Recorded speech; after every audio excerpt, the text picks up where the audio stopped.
Bonjour chers internautes, nous voici encore dans cette... On va reprendre. Bonjour chers internautes, voici dans cette vidéo un extrait important d'une décision synodale, c'est-à-dire de l'Assemblée qui délibère sur le plan national, de l'Union des Églises vaudoises et méthodistes en 1998. C'est un rapport qui est intitulé « L'écuménisme et le dialogue interreligieux ». Dans deux autres vidéos, j'ai évoqué le lien avec les églises orthodoxes, le lien naissant avec les églises orthodoxes, et le lien avec les églises évangéliques. Maintenant, attaquons-nous au gros morceau, c'est bien entendu le lien avec l'église catholique romaine. En n'oubliant pas tout le contexte historique des Vaudois qui, depuis le XIe, XIIe siècle, ont été très souvent persécutés, rejetés, que ce soit dans le royaume de France, dans le Dauphiné, et puis ensuite le Piémont, l'Italie. La liberté religieuse, surtout civile, a commencé véritablement, officiellement en 1848, dans le royaume de Piémont-Sardaigne. L'Italie n'était pas encore unifiée, il faut attendre le mois de mars 1861, où il manquera encore la ville de Rome. Ce sera terminé en septembre 1870, l'unité italienne. La liberté religieuse sera normalement garantie. La période fasciste va évidemment éroder cela, poser des problèmes, et ensuite avec l'actuelle constitution entrée en vigueur le 1er janvier 1948, la constitution de la République italienne, donc, la liberté religieuse est inscrite non pas dans ces termes-là, mais il y a plus de liberté bien sûr que sous l'époque fasciste. Mais il reste encore des problèmes car les termes utilisés dans la Constitution ne sont pas tout à fait les mêmes termes et la même logique que la logique française. Et il y a ce boulet de l'histoire des pactes du Latran qui, en 1929, ont permis la résolution, comme on disait, de la question romaine, c'est-à-dire qu'un État a été créé au Vatican pour permettre au pape d'avoir sa liberté.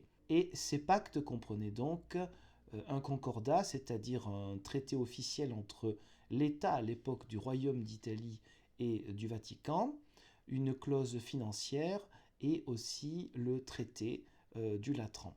Ces pactes du Latran n'ont pas été abrogés lors de la Constitution de 1948. Il y avait là, comme souvent bien sûr, des tractations. Il fallait que le poids de l'Église catholique romaine soit quand même conservé, même s'il y avait le Parti communiste italien qui était l'un des plus grands partis communistes d'Europe occidentale, avec le Parti communiste français, pour trouver un équilibre.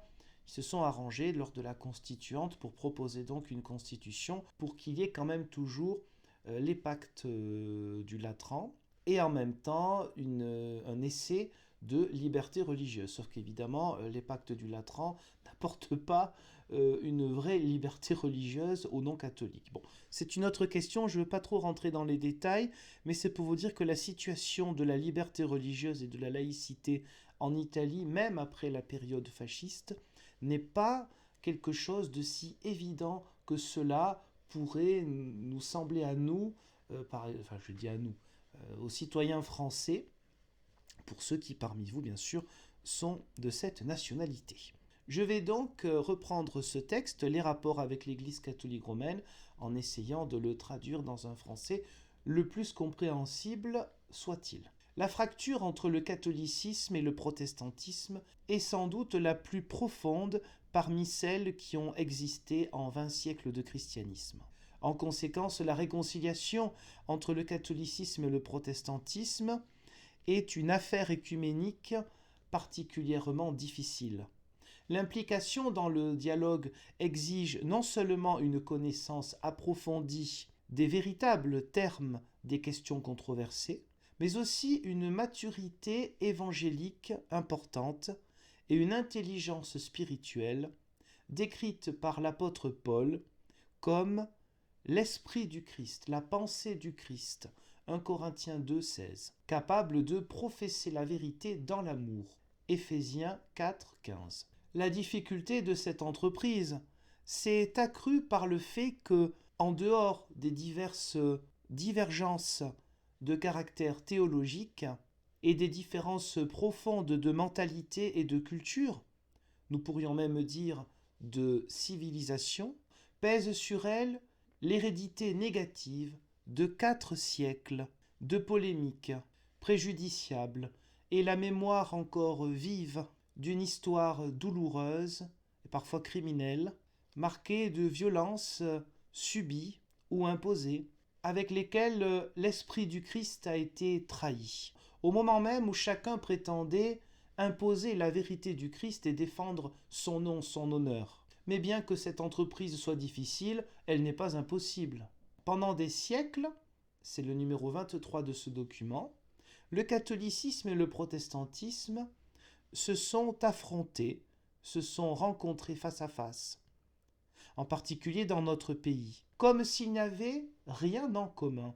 En réalité, leurs différences étaient liées aux points centraux de la foi chrétienne, mais vécues de manière différente.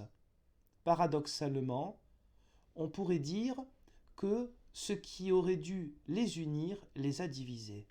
La dureté des mentalités, la rigidité des positions opposées était telle que cela a fait perdre de vue complètement l'avantage de ce qu'il y avait pour les deux en commun. Avoir en commun est une expression générique qui peut décrire des situations et des rapports très divers. Cela peut signifier partager quelque chose avec un autre en pleine harmonie et en communion, mais cela peut signifier aussi avoir part avec les autres à une même réalité, en la comprenant et en la vivant d'une manière tellement différente que cela peut donner lieu à une communion plus de forme que de substance.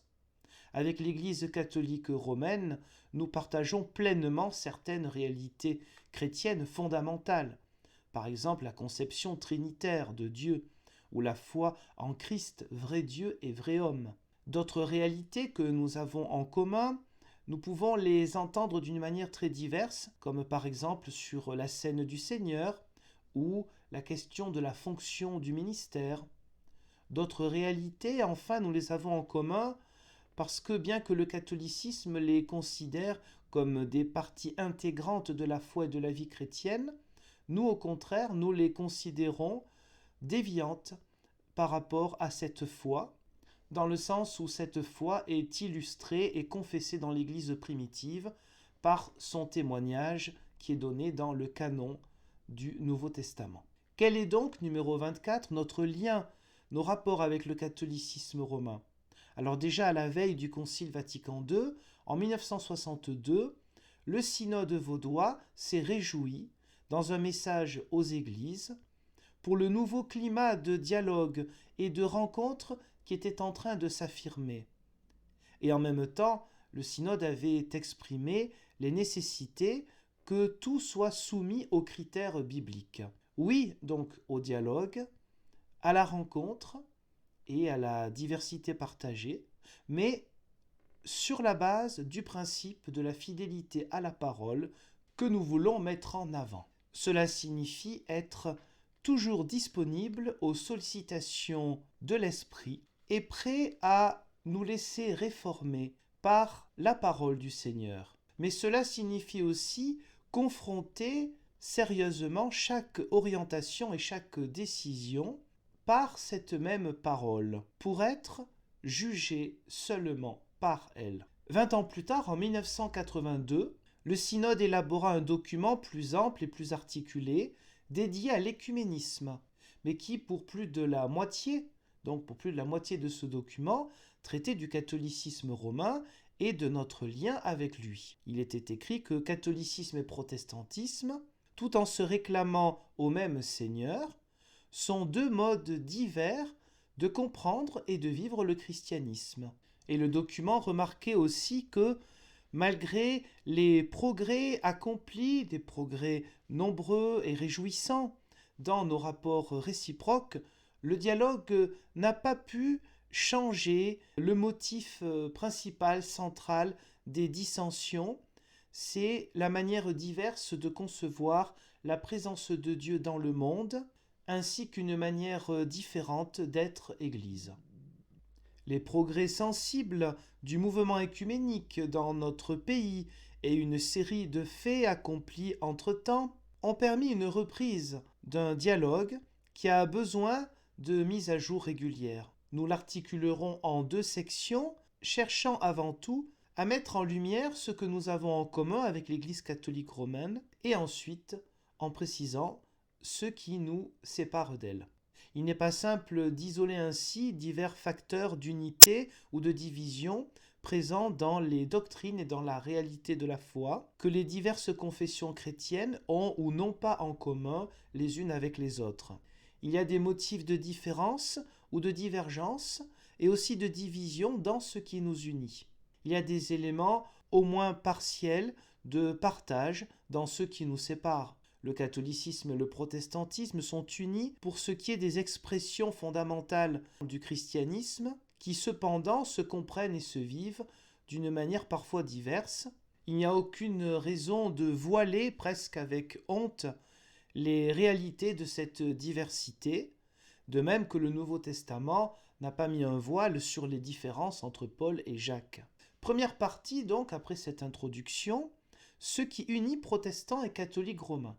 Je vais résumer les divers points qui vont du numéro 26 au numéro 33. D'abord, le numéro 26, le nom de Jésus. Il n'y a que par lui que nous pouvons être sauvés. Acte 4, 12. Il y a beaucoup de passages bibliques, évidemment, qui sont repris du Nouveau Testament. Ce qui nous unit, c'est l'invocation du nom de Jésus.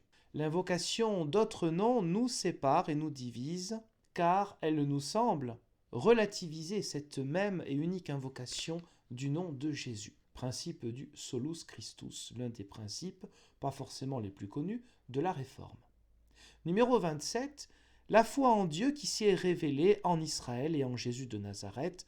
Donc là, on reprend aussi plusieurs passages du Nouveau Testament pour rappeler la racine du Dieu d'Abraham, d'Isaac et de Jacob.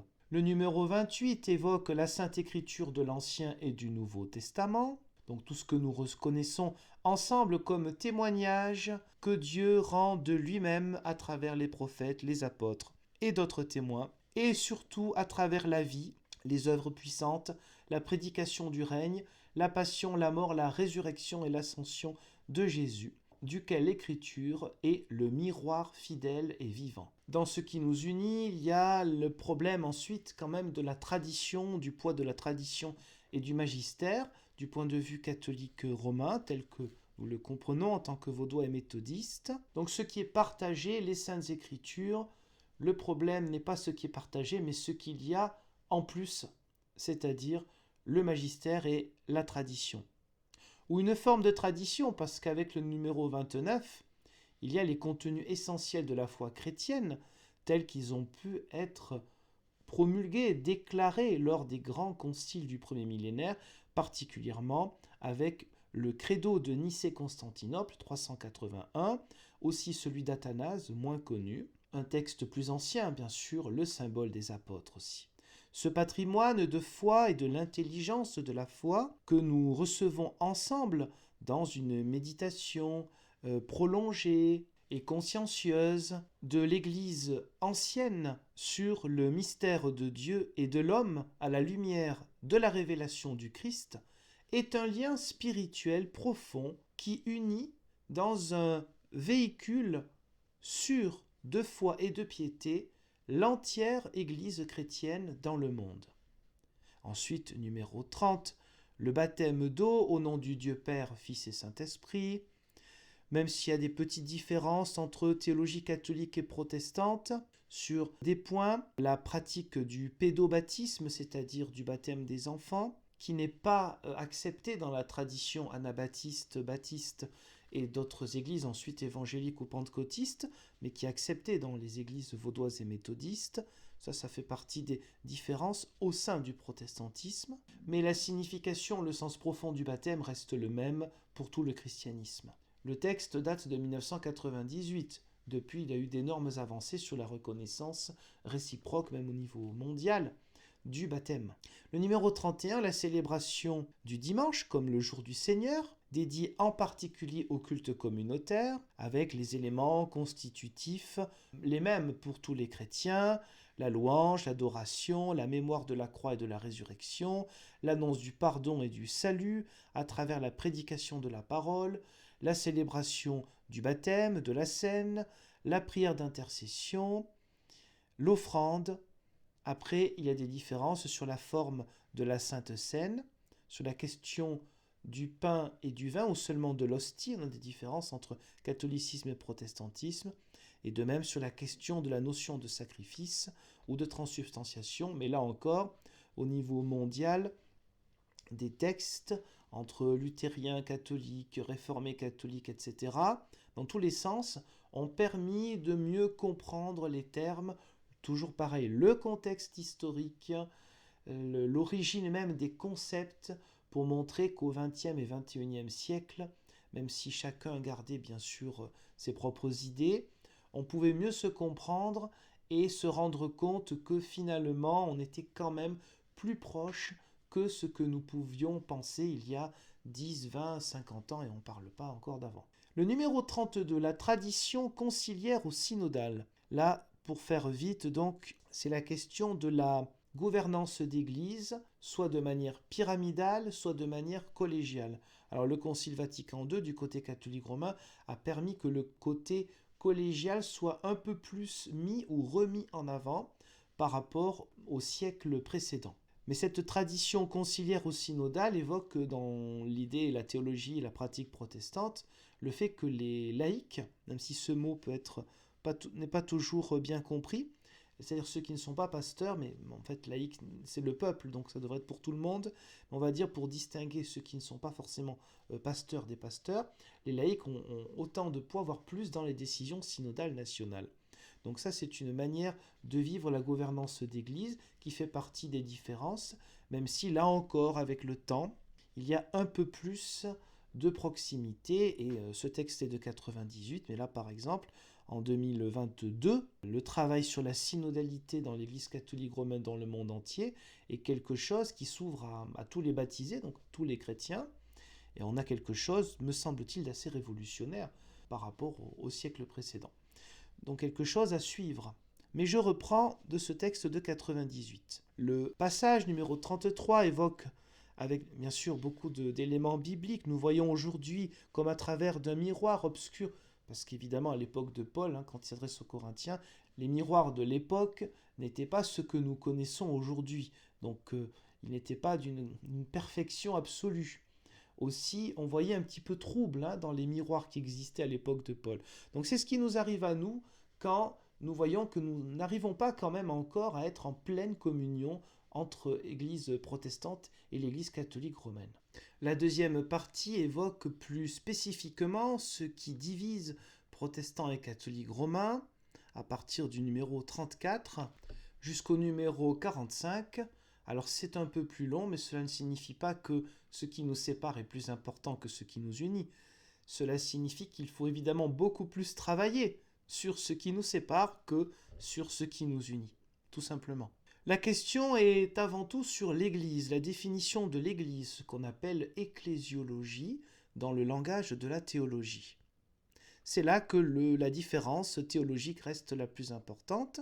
Le catholicisme conçoit l'Église comme un organisme structuré hiérarchiquement, qui actualise en son sein, comme l'a rappelé le Concile Vatican II, une commune hiérarchie. Nous, au contraire, nous affirmons que l'Église est la communauté des frères et des sœurs, dans laquelle Jésus le Christ est présent et agit comme Seigneur de la parole et dans le sacrement, par le moyen du Saint-Esprit. Déclaration théologique de Barmen, thèse numéro 3, Barmen 1934.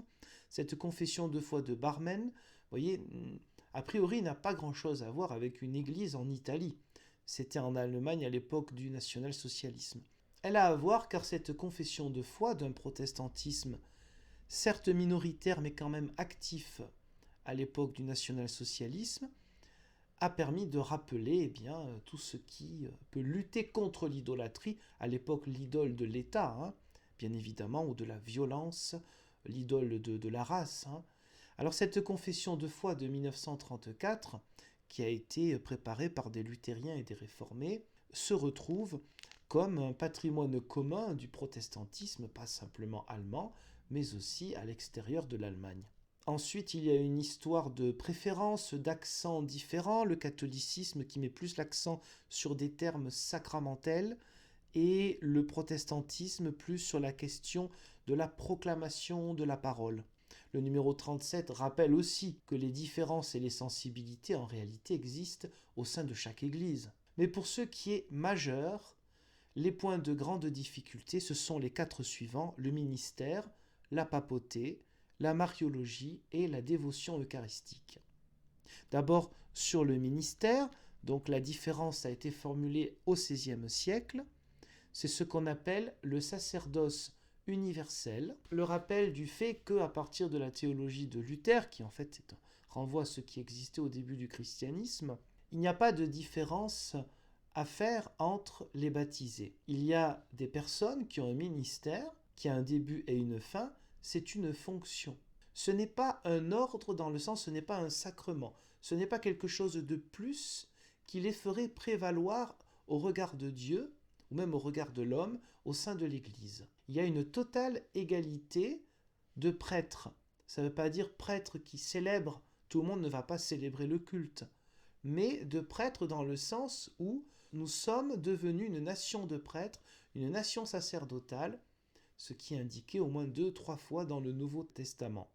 C'est-à-dire qu'il n'y a pas une personne au sein de l'Église qui sera un médiateur. Le médiateur, c'est Jésus le Christ. Donc la notion de prêtrise de l'Ancien Testament est dépassée. C'est chaque baptisé qui est prêtre dans ce sens-là. Chacun est debout face à Dieu. Ensuite, pour ce qui est des fonctions, non, tout le monde ne peut pas être pasteur, catéchète, aujourd'hui on dirait aussi prédicateur laïque, évêque selon les églises, professeur de théologie, etc. Donc une différence de fonction, mais pas de degré. Une différence qui ne serait pas de grade. Une différence qui n'est pas liée à des sacrements, pas de sacrement de l'ordre. Ça, c'est quelque chose d'important, malheureusement de division, donc de compréhension des ministères entre le protestantisme et le catholicisme romain. Ensuite, évidemment, le Concile Vatican II a apporté quelques éclaircissements, quelques ouvertures, puisqu'il est question du sacerdoce commun des fidèles.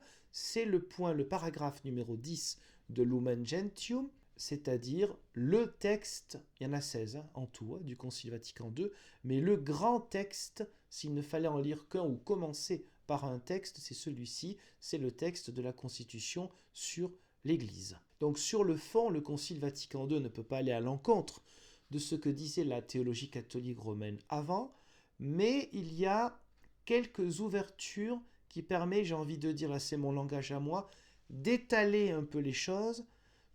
Il y a un sacerdoce des prêtres, il y a aussi un sacerdoce de tous les baptisés. En évoquant le sacerdoce commun de tous les baptisés, on étale un petit peu ce qui avant était très hiérarchique. Sur le fond, il y a le passé avec une différence fondamentale d'essence, comme dit le texte, et de grade entre le sacerdoce commun des baptisés et le sacerdoce, par exemple, des prêtres, diacres, prêtres, évêques, mais en insistant un peu plus qu'avant sur les laïcs, sur tous les baptisés, cela permet un petit peu d'étaler les choses et de permettre plus de dialogue. Le point 39, sur la papauté, le synode vaudois s'est déjà prononcé 3 ans avant, en 1995, avec un document auquel ce document-là renvoie, pour ceux qui désirent connaître la position de nos églises sur cette institution particulièrement centrale pour le catholicisme romain et particulièrement problématique pour toutes les autres églises et confessions chrétiennes, pas simplement le protestantisme, mais aussi les églises orthodoxes. Donc le centre, le ministère dit pétrinien, successeur de Pierre, il y a des différences fondamentales sur la compréhension théologique et même l'interprétation de l'histoire.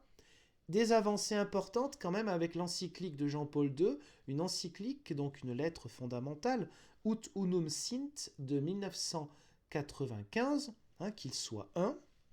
C'est la première lettre encyclique qui a été écrite uniquement sur le thème écuménique et qui reprend de nombreux textes, notamment un texte écuménique fondamental qui est un texte de Lima, donc au Pérou, de 1982, Baptême, Eucharistie, Ministère, un texte écuménique qui comprend aussi le travail, le dialogue de l'Église catholique romaine, donc avec le Conseil écuménique des Églises.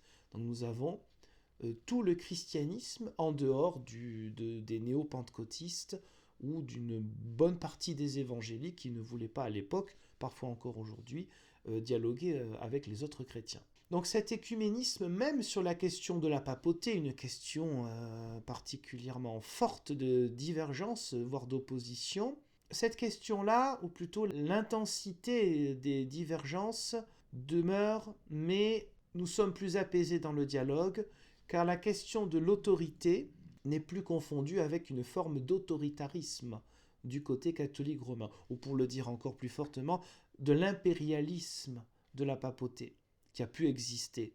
Cela n'existe plus aujourd'hui. Donc évidemment, quand on est dans un état d'esprit d'ouverture, de dialogue, même avec des différences fondamentales comme ce sujet-là, eh bien, c'est toujours plus facile de pouvoir avancer ensemble. Le point 40, bien sûr, sur la mariologie, c'est-à-dire l'interprétation de Marie, l'interprétation de son, entre guillemets, rôle, alors à l'époque évident, mais ensuite c'est une autre affaire. Donc là, le texte, notre document, reprend dans notre document intitulé « Marie notre sœur », rédigé lors de la conclusion d'une conférence organisée en 1988, soit 10 ans avant, par la Fédération des Églises protestantes en Italie, en collaboration avec la faculté vaudoise de théologie. Nous rappelons ici les affirmations principales de ce document. Petit a, le catholicisme romain, à travers ses pontifes, donc ses papes, a affirmé continuellement que la piété et le culte de Marie font partie intégrante du christianisme comme eux le comprennent, et doivent ainsi, selon eux, dans une perspective écuménique, devenir le patrimoine commun de tous les chrétiens. Sur cette ligne, c'est donc ajouter le paradoxe de parler du côté catholique de Marie comme Mater Unitatis, mère de l'unité, et de poser le mouvement écuménique dans son ensemble sous le signe de Marie. Évidemment, quand on entend ça du côté protestant, on fronce un peu des sourcils. On comprend bien que, comme je l'évoquais tout à l'heure, il n'y a pas de volonté impérialiste, de volonté d'imposer ses idées de la part du catholicisme romain dans le dialogue écuménique avec les autres églises chrétiennes. On le sait, on est en confiance, quoi, voilà. Ce qui n'est pas évident pour des églises comme en Italie où les persécutions, les difficultés ont duré des siècles quand même. Mais n'empêche, le passé, c'est le passé. Maintenant, ce n'est pas la même église catholique romaine qui est face à nous. Donc même si nous trouvons un peu bizarre et un peu inconvenant quand même de considérer que le mouvement écuménique doit être sous le signe de Marie, eh bien, bon, on ne s'en offusque pas plus que cela, mais on doit quand même préciser que pour nous, le mouvement écuménique, c'est le Dieu, Père, Fils et Saint-Esprit qui nous guide, ce n'est pas Marie, dans une perspective protestante. Donc ce serait quand même bête de rajouter des problèmes là où on essaie quand même de les enlever ou d'adoucir les choses avec le temps. Petit b, la Bible parle de Marie. Nous croyons que le discours écuménique sur Marie doit être modelé sur celui de la Bible. La Bible parle de Marie comme mère de Jésus, figure du croyant. En cela, elle est digne d'honneur. Dans plusieurs passages, il semble que sa personne trouve une valeur symbolique sur l'Église. Une valeur symbolique en tant que figure de l'Église ou d'une partie d'elle. Jean 19, 26 à 27. Marie reste toujours et radicalement une créature, un être humain. Elle appartient à l'humanité qui a besoin du salut et non de la divinité qui lui prodigue ce salut. Il n'y a aucune trace dans l'Écriture, ni directe ni indirecte, de culte rendu à Marie. Elle est saluée par l'ange et par les hommes, mais elle n'est pas invoquée. Les églises protestantes honorent Marie, mais ne l'invoquent pas, ne la prient pas. Petit c, beaucoup de titres et de fonctions attribués à Marie dans le catholicisme romain sont des doublons féminins de titres et de fonctions que la Sainte Écriture donne à Dieu et à Christ. Marie Mère, Dieu Père, Marie Nouvelle Ève, Christ Nouvelle Adam, Marie Avocate, Christ Avocat, et encore il y aurait bien d'autres termes qui ne sont pas forcément utilisés dans les textes officiels de Vatican II par exemple, mais qui existent dans beaucoup de livres de piété catholiques romains et qui sont des livres tout à fait acceptés par les autorités. Christ avocat et le Saint-Esprit aussi avocat. Donc vous savez qu'on voit toujours ces doublons-là. Donc même si la théologie catholique romaine, évidemment, met un plafond, si j'ose dire, là ce sont mes termes, mais pour expliquer un petit peu, met un plafond entre l'adoration qui n'est due qu'à Dieu seul, Père, Fils et Saint-Esprit, et la vénération que l'on peut avoir au sein, et particulièrement, j'ai envie de dire juste en dessous du plafond, excusez-moi cette expression un peu familière, pour Marie, il y a toujours cette frontière infranchissable entre la vénération et l'adoration. Ça, c'est sur le plan théologique. Ce sont dans les papiers. Mais dans la réalité, à partir du moment où il y a des mots qui sont féminisés et qui n'appartiennent qu'à Dieu, Père, Fils et Saint-Esprit dans le Nouveau Testament, même si la théologie, dans ses fondamentaux, la théologie catholique romaine fait toujours cette frontière-là, dans la réalité, en acceptant tous ces titres, il y a quand même quelque chose qui ressemble beaucoup à une divinisation de Marie. Même si, évidemment, c'est interdit par la théologie catholique romaine, dans les faits, pour nous, on voit ça comme une grande contradiction. Bien sûr, la question de Marie, qui pour nous est beaucoup trop mise en avant par la théologie catholique romaine, c'est la vision de l'homme dans le sens large, de l'homme chrétien qui s'approche de Dieu, qui a quelque chose à faire pour être proche de Dieu. On a par là une différence fondamentale sur la justification par la foi, mais cela a été petit à petit plus compris avec les dialogues œcuméniques, ces différences-là. L'expression par Marie vers le Christ, on va vers le Christ en passant par Marie, ce genre d'expression-là, et toute forme de culte rendu à Marie, pour nous, n'est ni nécessaire ni légitime. Cela ne concorde pas avec l'esprit ou la lettre des Saintes Écritures. Le texte renvoie à un livre qui vient de la France, Cocorico. C'est le livre, ensuite 2 livres compilés en un seul, du groupe des Dombes, donc Marie, dans le dessein de Dieu et la communion des saints, qui était sorti dans les années 90 et traduit en italien en 98.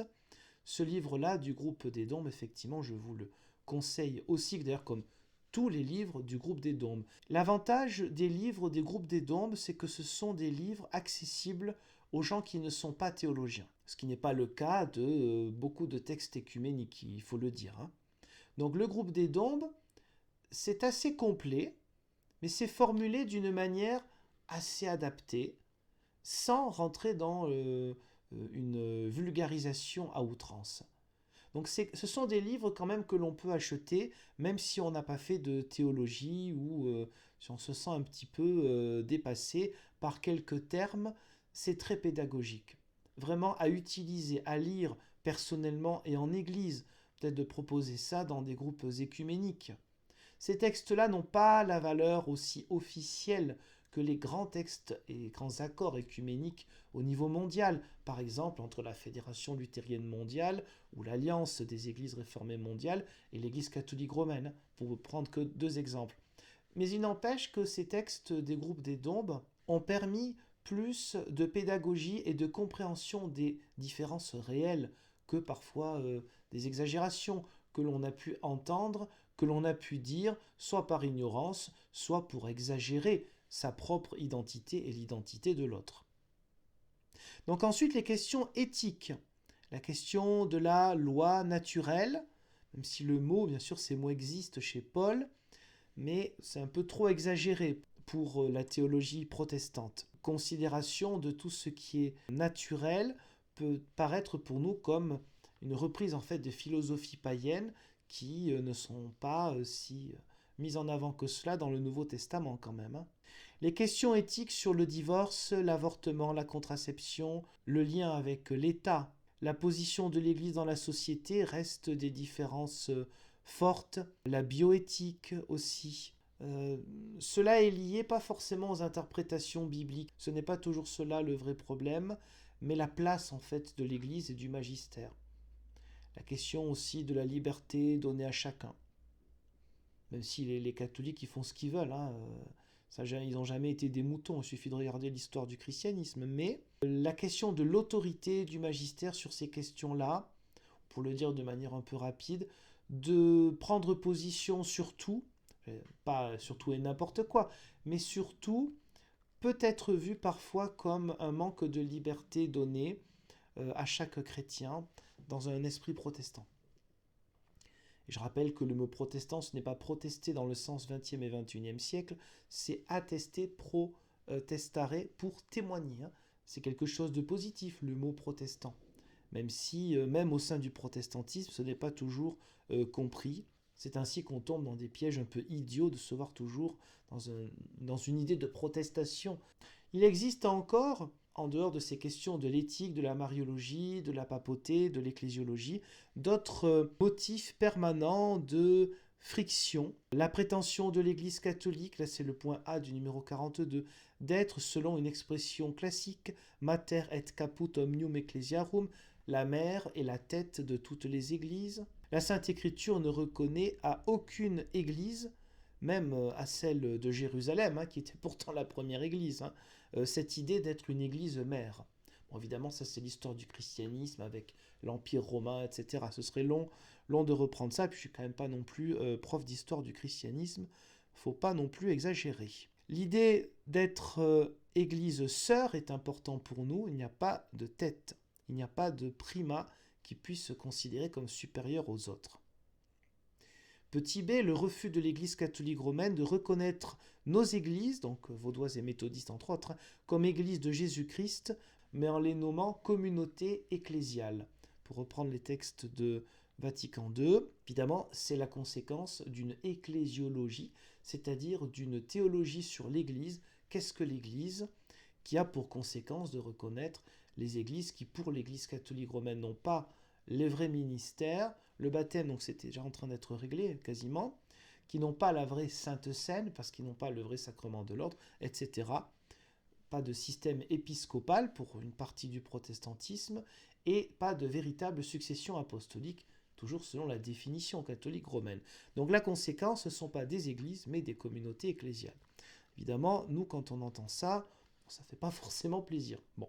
Le petit c évoque les mariages mixtes, et le mot mixte n'est pas particulièrement apprécié là du côté donc protestant. Donc là aussi, il y a eu des avancées, en Italie aussi, des textes importants, écuméniques entre la conférence épiscopale italienne et l'Union des églises vaudoises méthodistes. Mais le texte, le document évoque le fait que ça prend un petit peu du temps pour que les dialogues écuméniques soient inscrits dans le marbre et particulièrement dans la législation canonique, c'est-à-dire le droit officiel de l'Église catholique romaine que l'on trouve particulièrement dans le Code de droit canonique révisé en 1983 ou le Code des églises orientales, c'est un peu moins connu pour les églises d'Orient qui sont rattachées au siège de Rome. Numéro 43, nous sommes donc catholiques et protestants unis et divisés en même temps, selon les diverses expériences et sensibilités qui varient grandement entre les églises, mais au sein aussi de chaque église, et parfois même de chaque paroisse. Eh bien, certains diront qu'on est plus unis que divisés, et d'autres diront qu'on est plus divisés qu'unis. Cela dépendra des paroisses, des communautés, au sein de chaque église. Le numéro 43 rappelle qu'il y a un fait qui n'a jamais été un fait de division absolue, c'est la confession du credo de Nicée-Constantinople, même s'il y a des interprétations différentes, notamment sur l'Église au sein de ce credo. Le fait de lire quand même la même Bible et de pouvoir, depuis quelques années, la lire ensemble, l'étudier ensemble, et dire ensemble évidemment le Notre Père, mais il n'y a pas encore de pleine communion.